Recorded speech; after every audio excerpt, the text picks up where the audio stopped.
आप देख रहे हैं यूएनएन।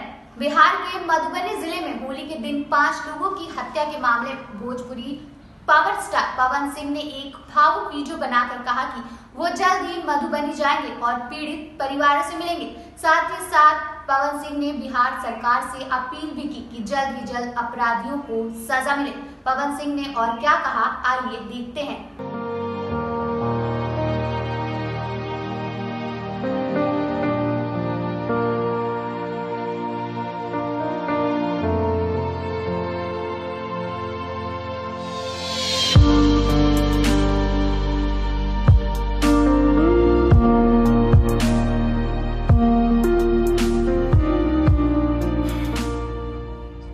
पिछले 2-3-4 दिन से मन बहुत ही दुखी है।